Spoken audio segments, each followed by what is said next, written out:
and all join here. With immense pleasure, on behalf of our management, principal sir, madam, staff of Science and Humanities, I wholeheartedly welcome our today's webinar resource person, Dr. S. Uma Maheshwari, Teresa Women's University, Kodaikanal, who is very kind enough to accept our invitation, even in a very short of time. Lecture on thermal interface material for electronic cooling applications will be very useful for the research scholars. I extend my warm welcome to the external participants, student participants and faculty, and participants from King's College of Engineering. Once again, I welcome you all. Thank you. Thank you, sir.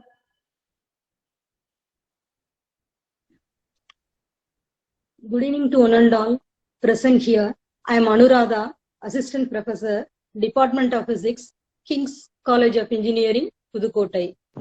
I am privileged in presenting this speech to felicitate Dr. S. Uma Maheshwari, Assistant Professor, Mother Teresa Women's University, Kodaikanal.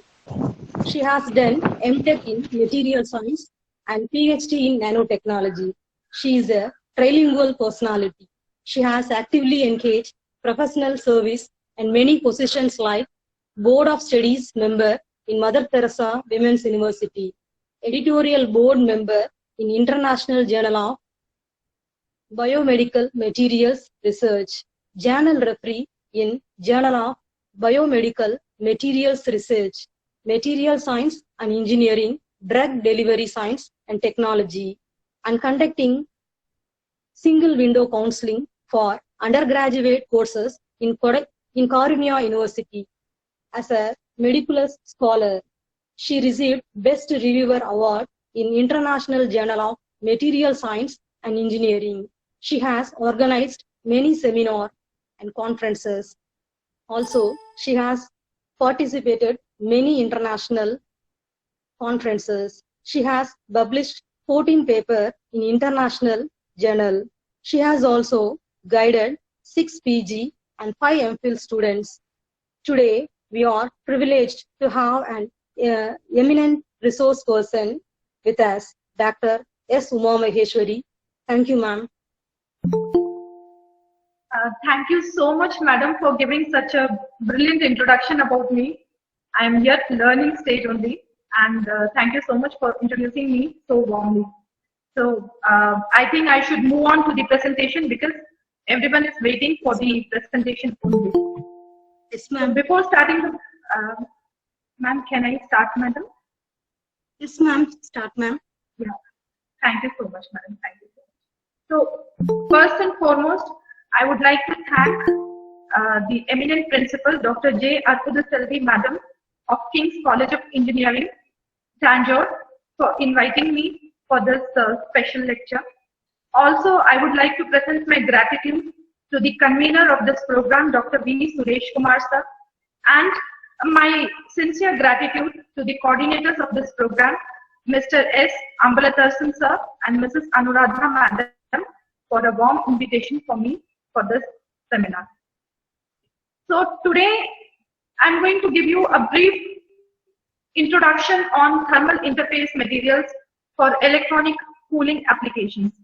I'm Dr. S. Uma Maheshwari, Assistant Professor from Department of Physics, Mother Teresa Women's University, Kodaikanal. As the scenario is persisting of COVID-19, so we all staff members and the student population belonging to various schools, colleges, and university is glued to the entire electronic devices. The scenario is such that we cannot live without the electronic devices right now, whether it be a laptop or whether it be a phone. Everyone is glued to the semiconductor device. So today's topic is also somewhat related to that only. That is, when you extensively use a particular semiconductor device, it tends to heat up. So how to cool the device so that the lifetime of the semiconductor device increases. So, introduction. As each new generation of electronic products squeezes more power and performance into ever small packages, the relative importance of thermal management within the overall product design continues to increase. And we can see from the picture that if this is the entire mother circuit board, so this can be taken as the thermal interface material, which absorbs the entire heat from the semiconductor device and gives it to the sink. Now, why do we need this? Thermal design of using semiconductor devices. As we all know that power consumed by semiconductor devices, it converts into heat. Semiconductor devices usually operates normally at a temperature which is way above the ambient temperature. At exceedingly higher temperatures than the prescribed limit, definitely the device tends to fail. And it becomes very important for the successful dissipation of heat in the device. Now, the concept of thermal resistance is used for heat dissipation. Now, this particular small diagram, which is very trivial, it can be taken as your diagram for the semiconductor device here. This is a substrate which can be heated, and this copper heat block can act as the semiconductor chip, which is the important chip which in the end it can get heated up. Now, usually what is done is that over this device we have a particular sink, heat sink, which is made up of aluminium, and it has got a particular geometry, that it has got a lot of pins which are arranged in a particular geometry. So the work of this aluminium sink is to absorb the heat from the device and leave it to the, dissipate it to the ambience, isn't it? Or I can say to the ambient temperature. So it will be cooled. So heat sinks are used for dissipation of heat from electronic devices, and usually these heat sinks are made up of aluminium pins. Now, what is the problem? Why do we need this thermal interface material when there is the presence of this heat sink which can absorb all the heat from your semiconductor device? Now, the gaps in interface of electronic device and heat sink, you can see there is the presence of this gap.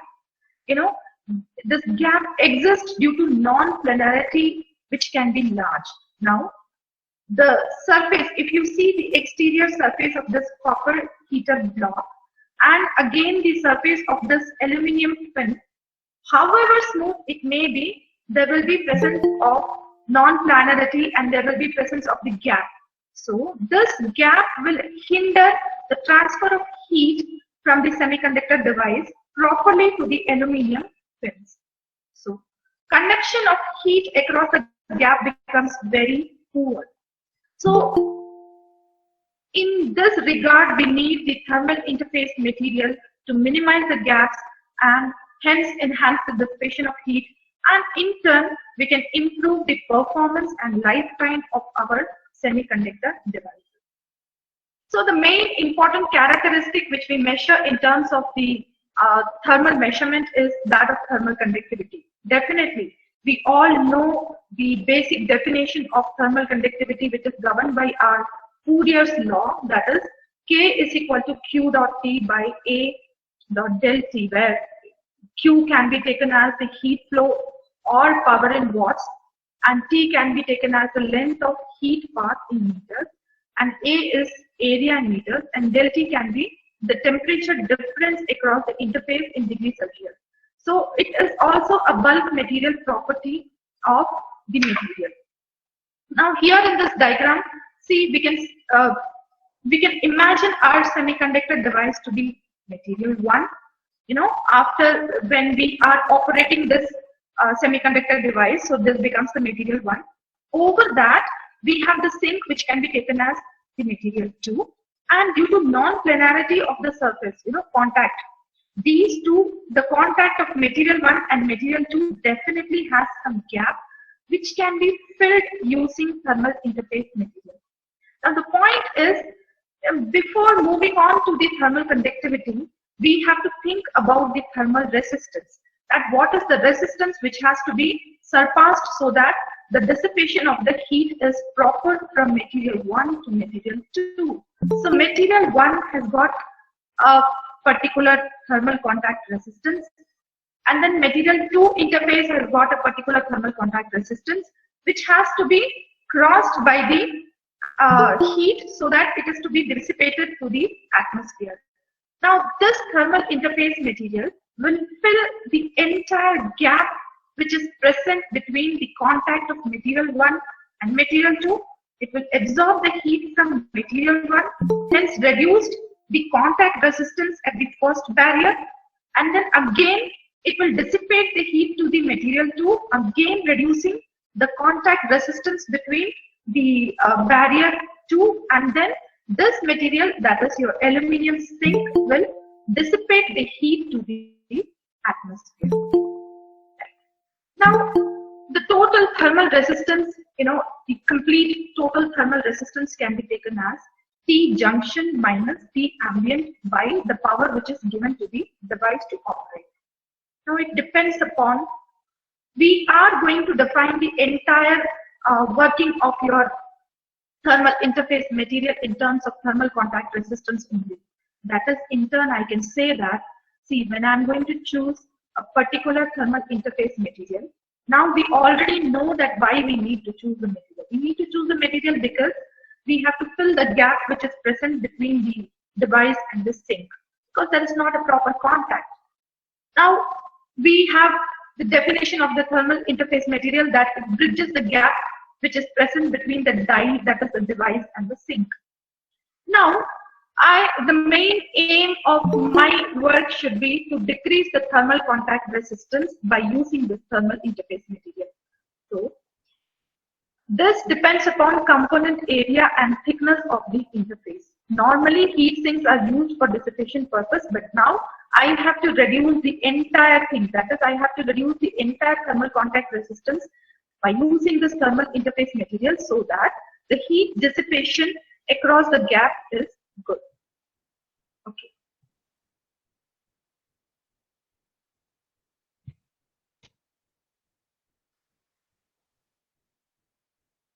Heat transfer from a heat sink scales with different area. Now, see, where is the more necessity for thermal interface material? Again, we have a discrepancy which is present in the heat sink as well.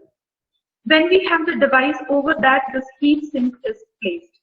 So the geometry of heat sink is, see, maybe in the future slides I can show you the picture of heat sink, or let me show you the picture of heat sink so that it will be proper to you that how the heat sink looks. Okay, this is the sink which is made up of aluminium. So you have multiple fins with larger surface area, and they are arranged in a slanting position so that they can absorb the heat, and then they can everything is coming into the miniaturization thing. That is, we are entering the era where everything, the size has to be reduced from your laptop to your computers to your mobile phone. They have become very thin. Your laptop has become very sleek. So your semiconductor devices has become very, very small.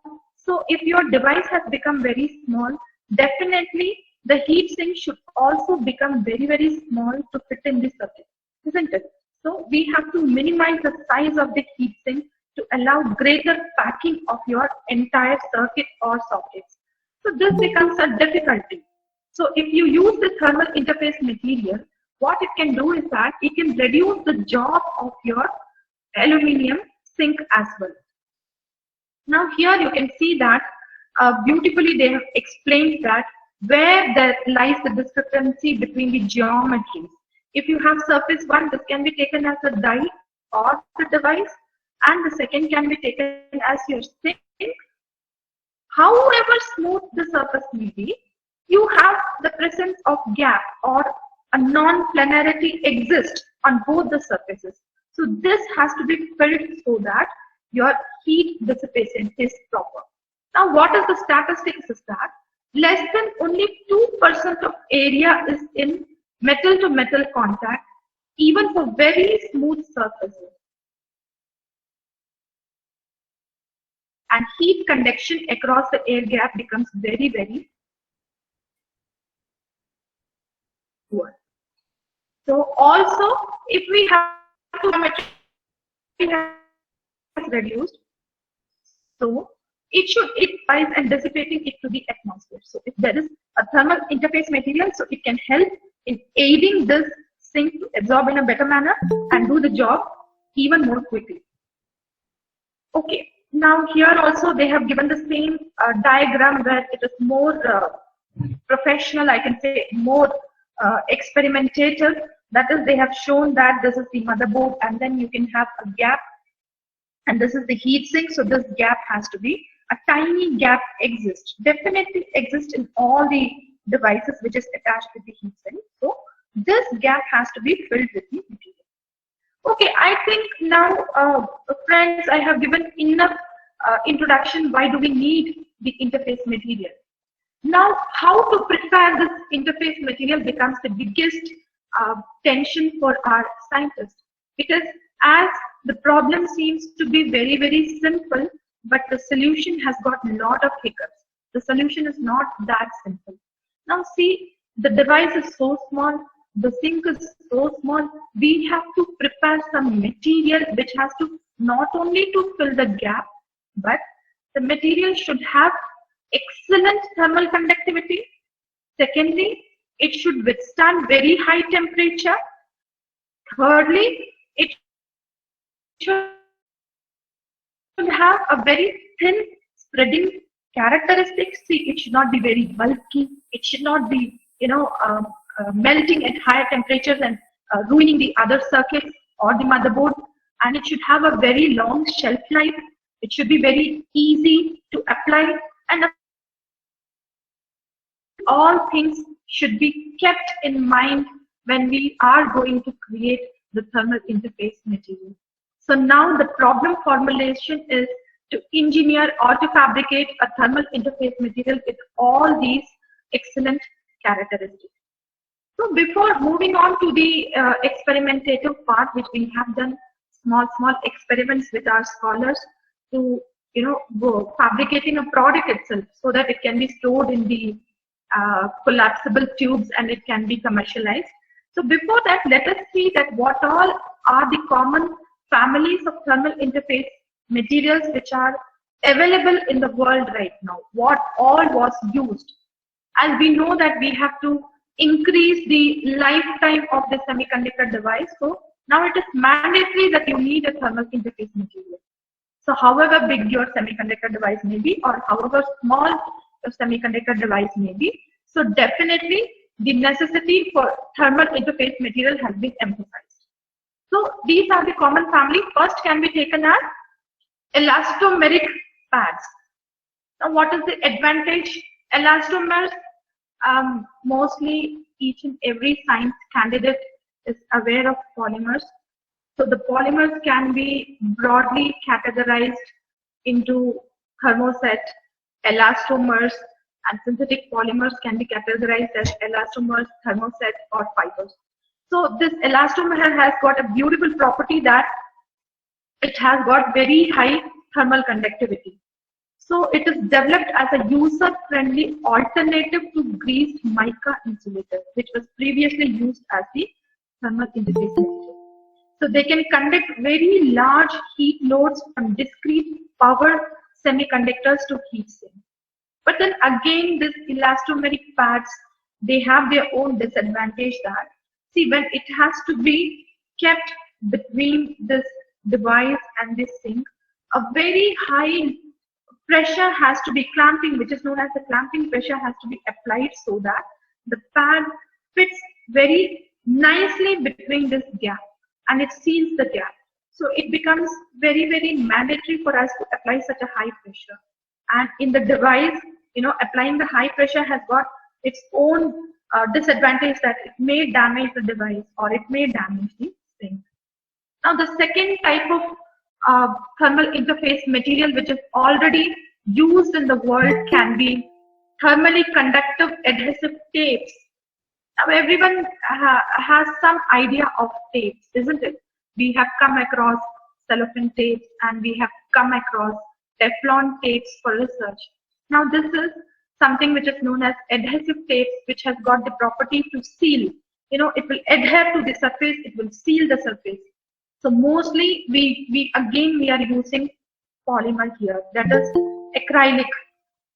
We are using the polymer acrylic, which has the adhesive property, or silicone pressure sensitive adhesive tapes are designed to securely bond metal heat sinks to power dissipating components.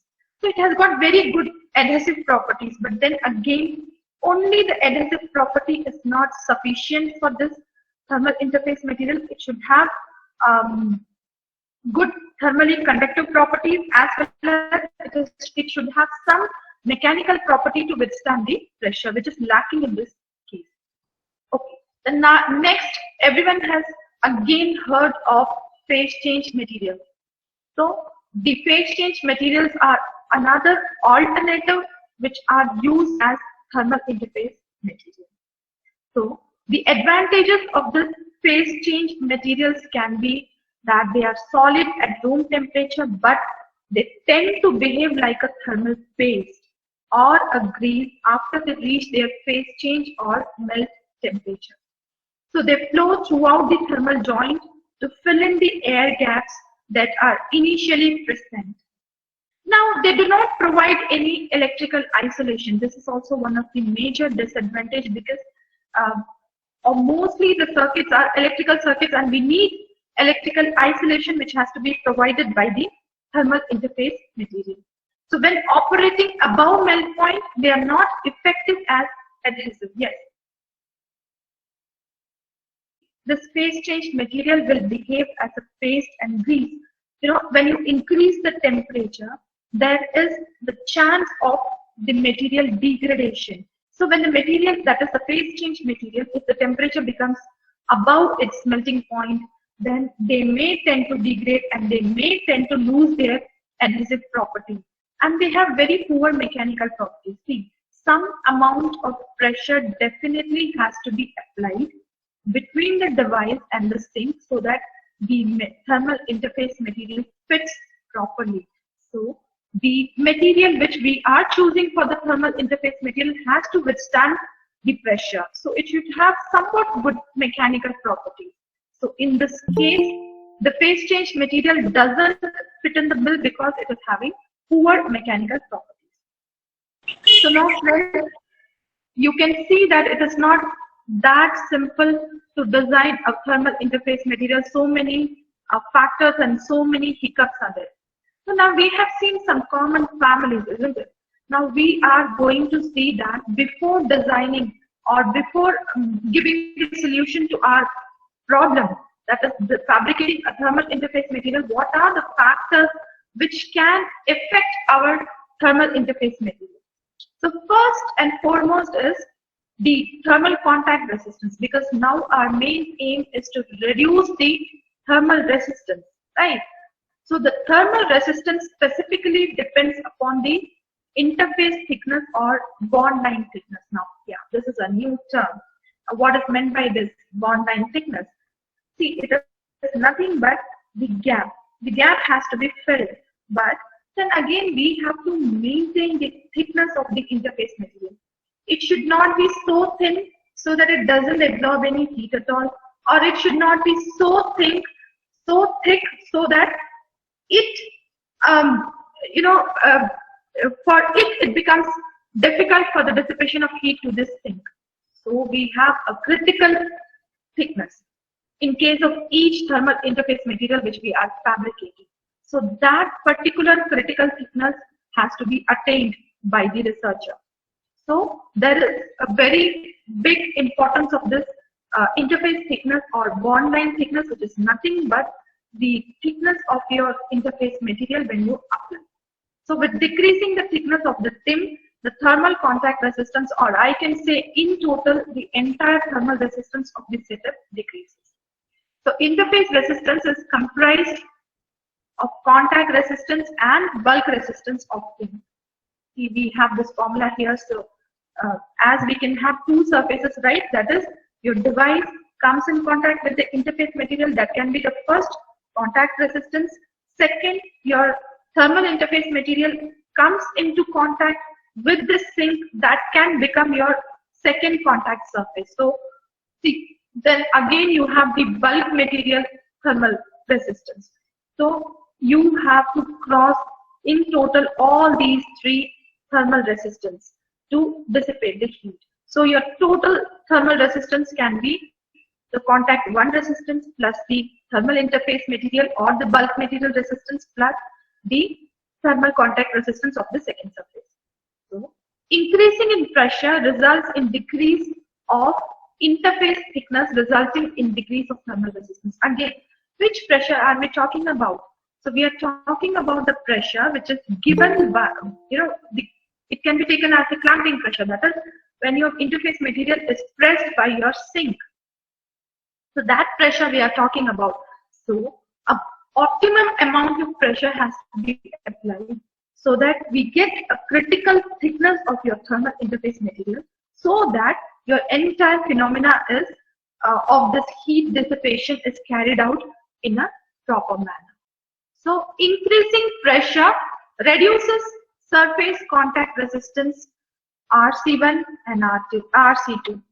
The amount of pressure required to reduce thermal resistance is a function of interface materials, compressibility and surface property. Definitely, see, you cannot keep on increasing the pressure so that either the device breaks or the sink breaks or the thermal interface material itself disintegrates.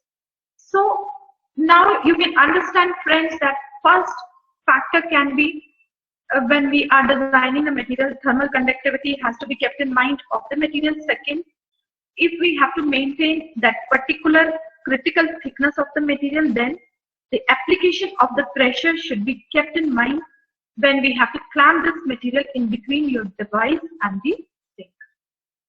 So next, they have, see, this is from research, that some of the example they have given, that they have carried out the particular study in case of polyethylene filled graphite or Al2O3 composites. It was observed that high volume content of filler touches each other and forms conductive chains, which if aligned along the direction of the temperature gradient will create a preferable path for heat transfer.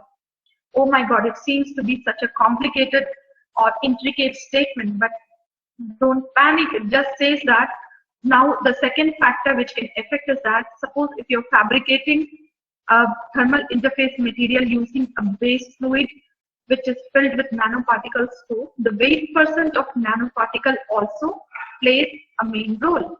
That is, the nanoparticles, if it is in a particular threshold weight %, they can form a chain between each other, and then the chain can become the way of heat path. You know, the conductive chain can act as a heat path, and easily the heat can be sent to the atmosphere. If the filler particle, that is nothing, you know, if you have taken a and a filler nanoparticle or any other particle, I don't have to specify whether it is a nanoparticle, can be a micro thermally conductive particle as well. So the filler particles weight % also carries a lot of heat. Now secondly, what carries importance is that the arrangement, that is what kind of latest structure or geometry the filler particle has a role in the thermal conductivity enhancement. That is, if they are arranged in phase cubic center or body cubic center lattice structure, so thermal conductivity can be even more enhanced. So the nature of the filler particle, whatever you are selecting, its geometry also matters a lot in the thermal conductivity. Now next, again, how the filler particles are attached together, it also you know, affects your overall thermal conductivity of your thermal interface material. So here they have given the example of polyethylene matrix with graphite filler particle. Friends, we will see that in how many ways this thermal interface material can be fabricated. I have given you my own experimentation, which is a simple experiment using a base fluid and a nanoparticle filler. But there can be, as we have seen, there can be thermal pads, there can be grease, there can be sheets, anything can be fabricated as your thermal interface material, and the sheets can be reinforced with the thermally conductive micro or nanoparticles to increase its conductivity. Okay. Now here, the particulate composites needs perfect contact for high conductivity, like the way they are arranged, you know. The filler particles are arranged inside your matrix. Now see, the matrix is a silicone matrix and the filler particle is alumina.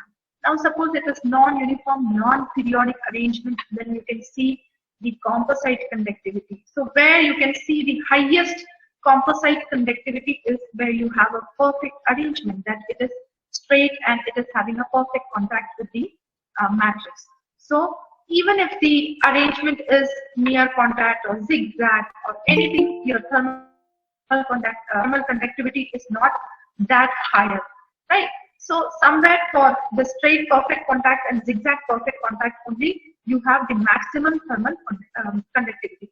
So what they want to emphasize, the research wants to emphasize is that not only the filling matters, not only the weight percent matters, even not only the lattice structure of your filler particle matters, but even the arrangement of your filler particles, the way they are getting dispersed in the matrix also matters in, you know, increasing or decreasing the thermal conductivity of your overall thermal interface material.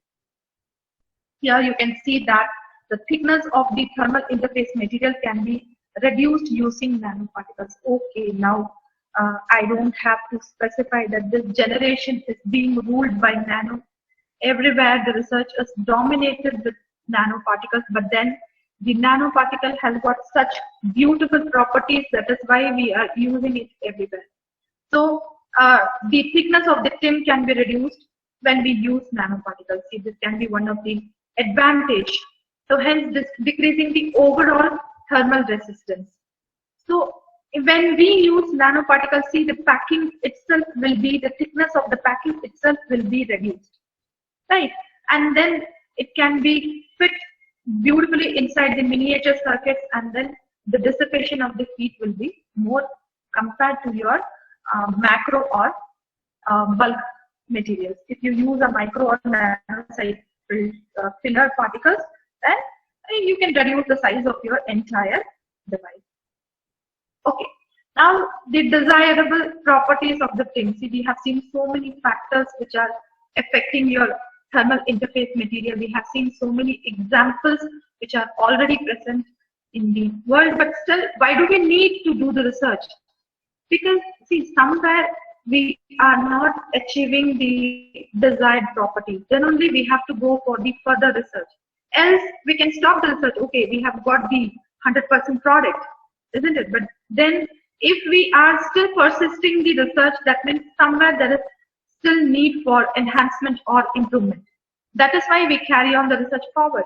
So the desirable properties of thermal interface material can be, it should be adhesive to the surface of the electrical component and motherboard, and it should have a good spreadability to obtain the thinnest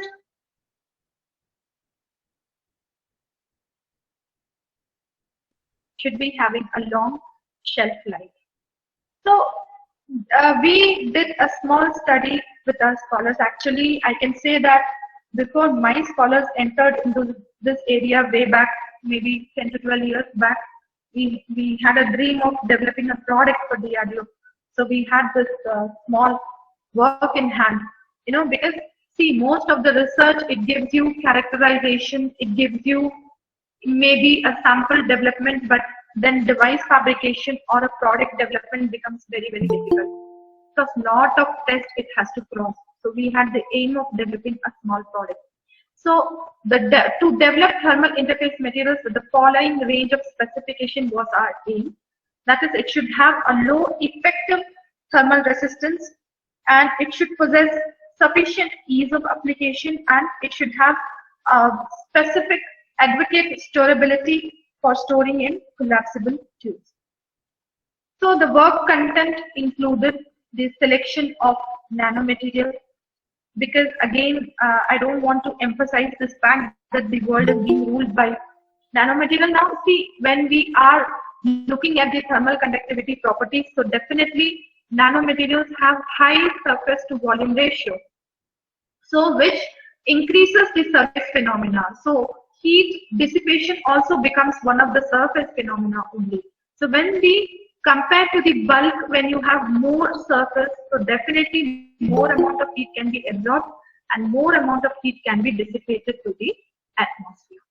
Now again, we wanted to make a paste kind of thing, which can be stored in a collapsible tube. So first and foremost, we cannot simply use a nanomaterial, right? Okay, we have taken a powder of, maybe the best thing is carbon nanotubes, or maybe the best thing is alumina. Okay, come on, let us use it. No, you need to form a paste which has the best spreadability. Then you need a base material, you need a fluid, you need a base oil, I can say. So we had the task of the selection of a base material.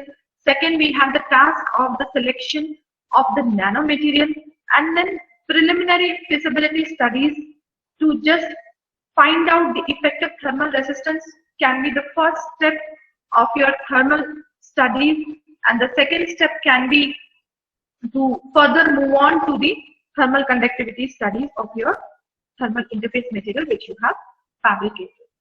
And then we had to fabricate our own thermal contact apparatus where we can carry out the experimentation at different power inputs so that we can generate different heat and see that how our material behaves without degrading.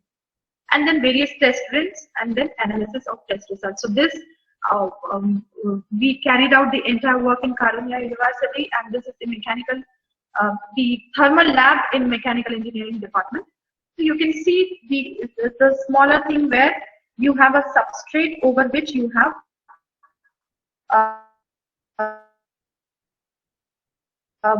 metal which, or you can take it as the device. Over that, the aluminium fin is clamped using screws.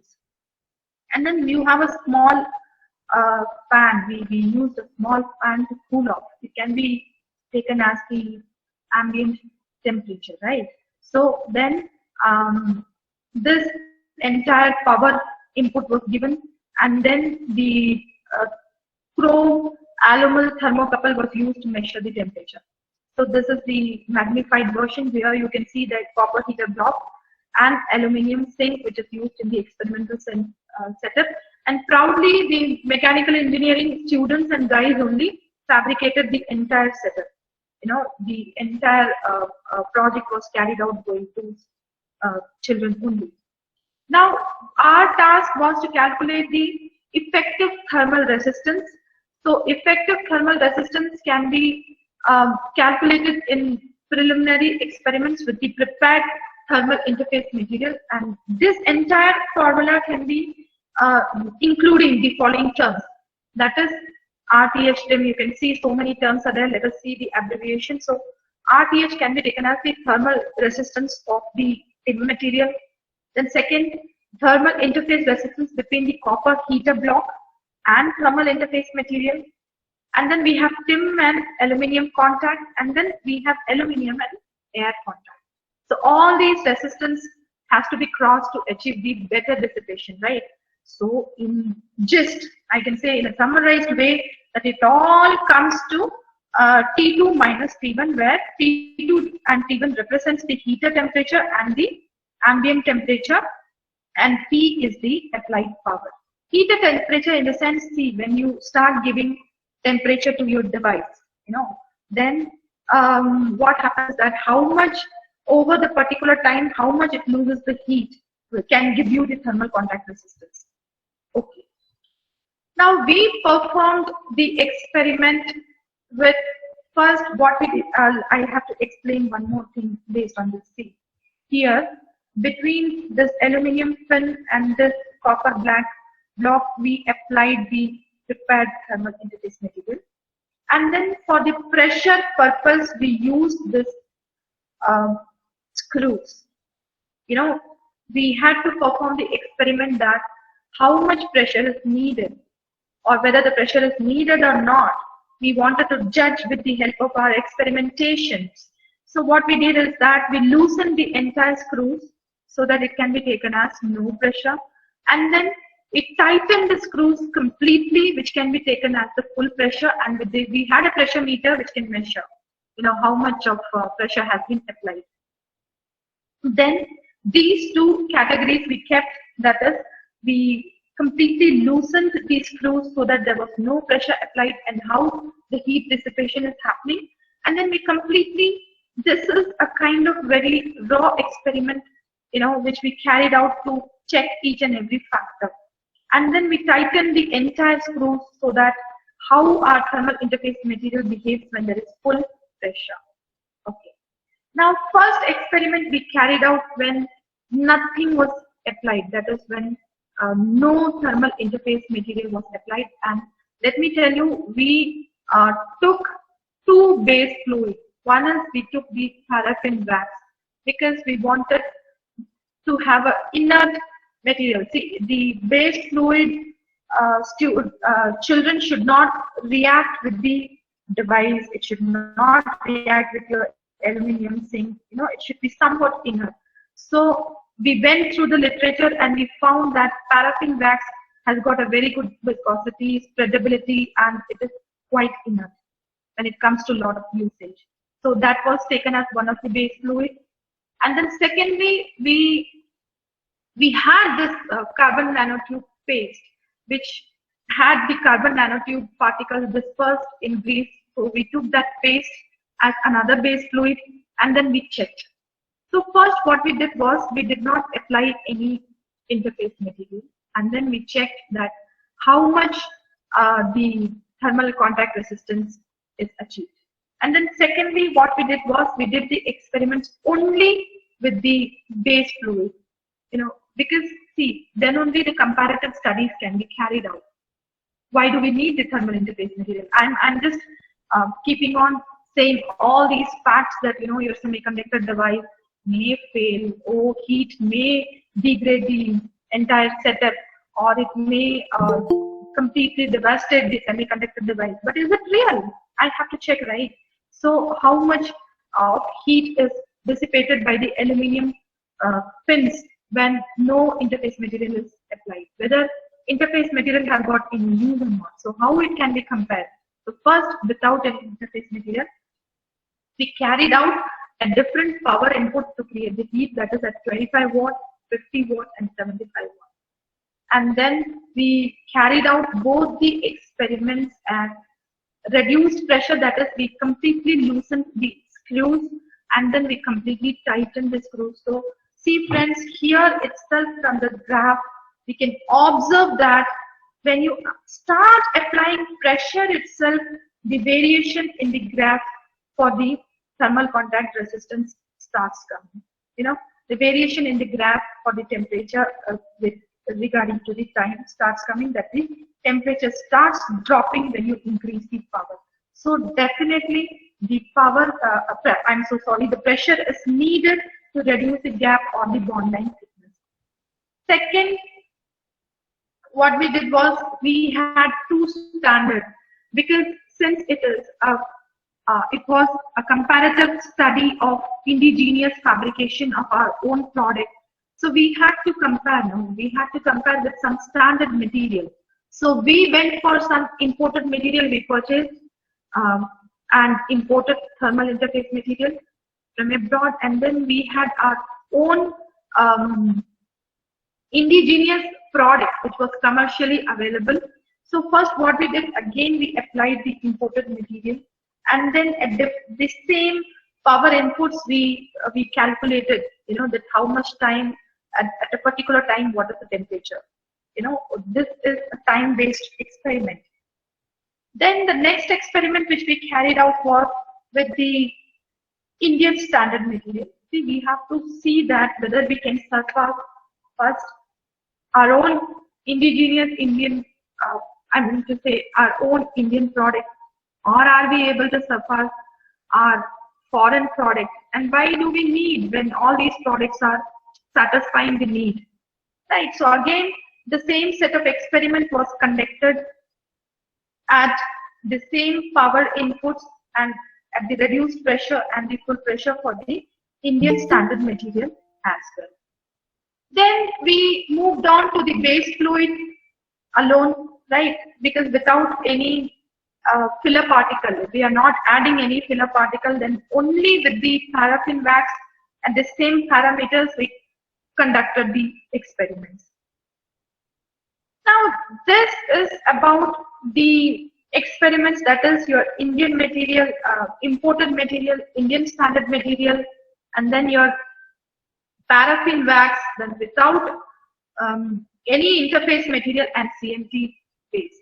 See, we calculated the thermal resistance, that is in degrees Celsius per watt. Here itself you can see that definitely imported material has got very good thermal resistance, right? It has got very low thermal resistance, so that it can be considered the best standard. And after that you can have your CNT paste.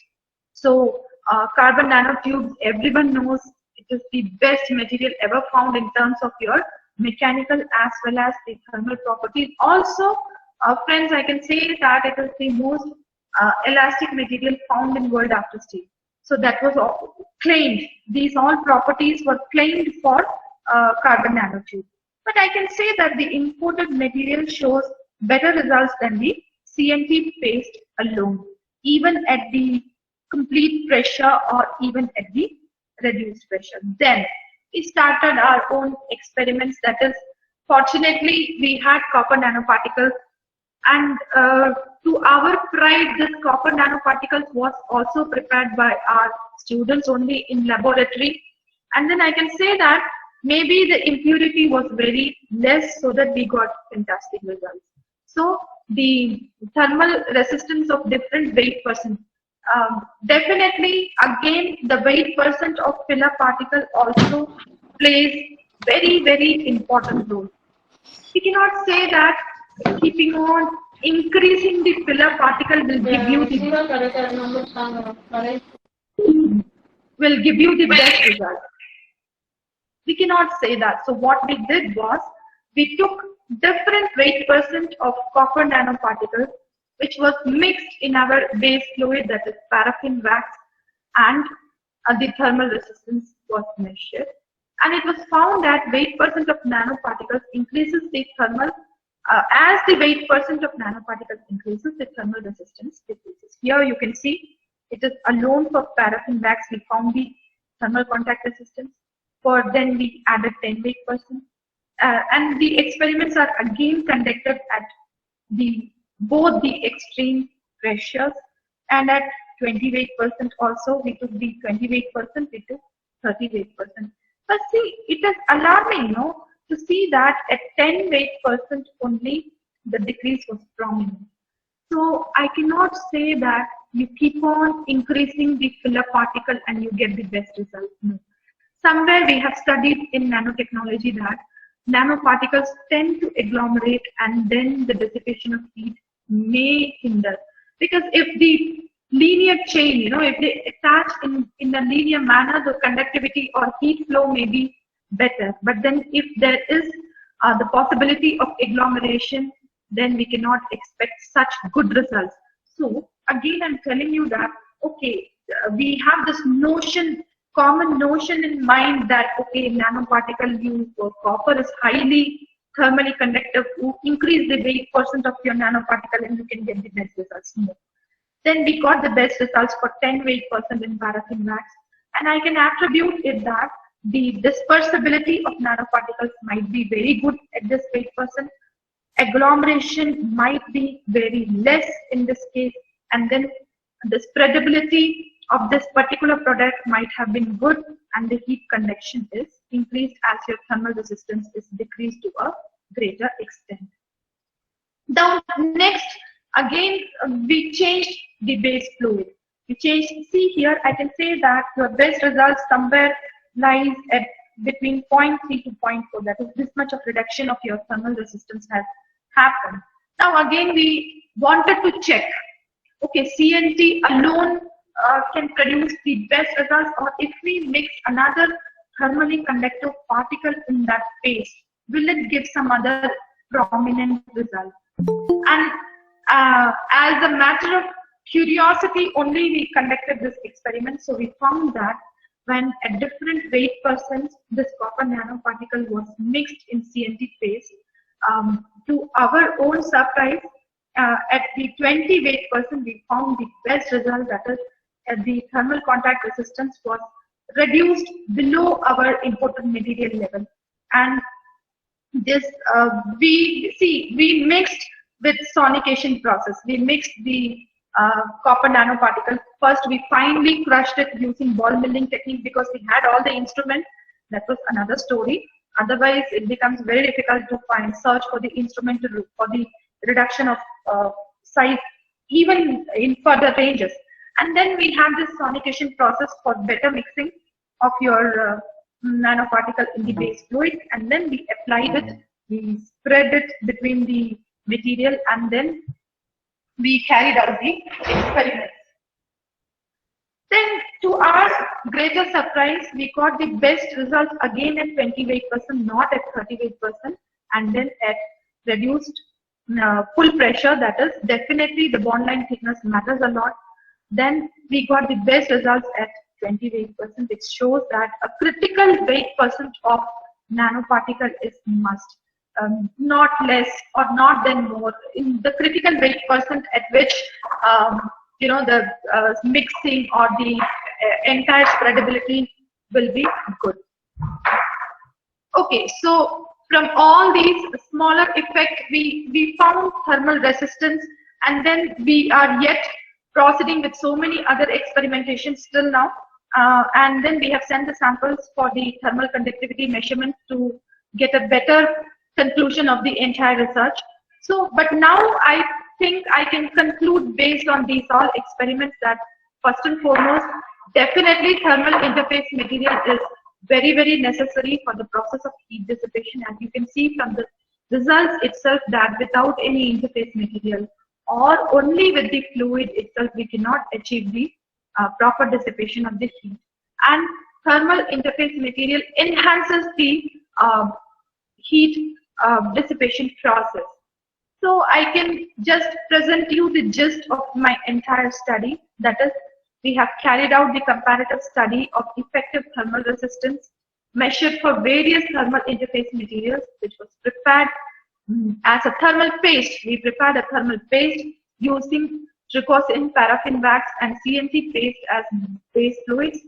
So before further concluding, let me tell you that still that product is not degraded. We kept that product for almost 2 to 2.5 years, and we did not find any degradation. Though we did not carry out the thermal contact study again with that product, but then it was stable enough. We did not find any degrading smell or something like that. So that shelf life also matters a lot. So indigenously fabricated, the entire test rig which we used was fabricated in our own laboratory setup only, and everything was fabricated by our own technicians. And then among the base fluid, we found that CNT paste was good.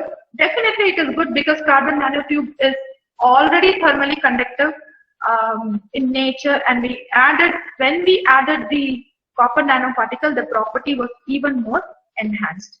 So addition of copper nanoparticles in both base fluids significantly improved the dissipation of heat, and hence we observed the lower thermal contact resistance value.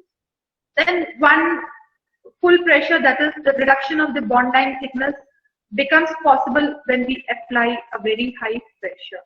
And then a specific threshold weight percent of nanoparticle is mandatory. It should not be more, it should not be less. Something which is known as critical or threshold in physics is definitely needed for the fabrication of your thermal interface material. So, a copper nanoparticle mixed at CNT, it gave us the best result, and we are yet to achieve that landmark again because we are continuing with this research with the EMPL Scholar, and this was the best result which we achieved. So further studies are to be carried out because we have to first finalize the thermal conductivity of the entire product, and then shelf life has to be finalized. And then heat degradation has to be finalized before we move on to the product development. Thank you. Now, I think the floor should be open for questions.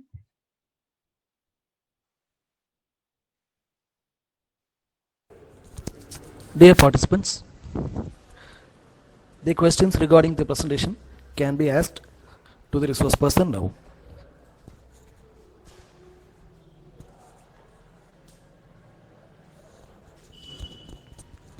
Audience, any feedback or any questions? I would like to hear feedback because this is one of our small ongoing research. So definitely, I need feedback from audience. If it is possible, I would be happy. Hello. Hello, sir. Hello, ma'am. Hello, sir. I wanted to ask, as you have mentioned that you are using paraffin wax and you have used it only once for experiment, Only right? one? Only Paraffin one? wax, Yeah, we have which is used. Good evening, one and all. Most respected resource person, Honorable Management and Secretary, beloved Principal, respected HOD of Science and Humanities, faculty members of King's College of Engineering, and our most valued invited participants. It's my privilege to propose vote of thanks on this webinar. On behalf of King's College of Engineering, a big thank you to our resource person, Dr. S. Uma Maheshwari, Department of Physics, Mother Teresa Women's University, Kodaikanal, for her efforts towards this webinar, who spared time from her most busiest schedule to grace the webinar. While inviting her, not even a single second she hesitated to accept our invitation. Thank you for your very interesting and thought-provoking address. I am sure that all the participants have taken notes of your suggestions and will be discussing within in their organizations. Really, sort of time as well as words for her involvement and willingness to take on the completion of task beyond her comfort zone. A special thanks to our respected Secretary Dr. R. Rajendran and our beloved Principal Dr. J. Arpuda Vidyachelvi for being the catalyst that stimulated us to do our best and standing as pillar of strength. I would like to extend my heartfelt thanks to Dr. V. Suresh Kumar, HOD, Department of Science and Humanities. With a deep sense of appreciation, we thank our faculty for their untiring effort. I also extend my thanks to Academic Coordinator, Mrs. T. Jnanajaya ma'am. I would like to thank the people who worked behind the scene to make this event success, especially Mr. M. Ashwin, Assistant Professor from Mechanical Department, and Mr. K. Anandaraj, Assistant Professor from English Department. Last but not least, a big thank you to each and every participants, faculty, researchers, students from various university, colleges and organizations who made this webinar memorable for all of us. Without you, this is impossible. A final and special thanks to Mrs. S. Anuradha for her constant support towards this webinar in an excellent way. Thank you. Thank you one and all again. Also, the feedback is there in chat box. Participants kindly fill carefully to receive each feedback. Thank you.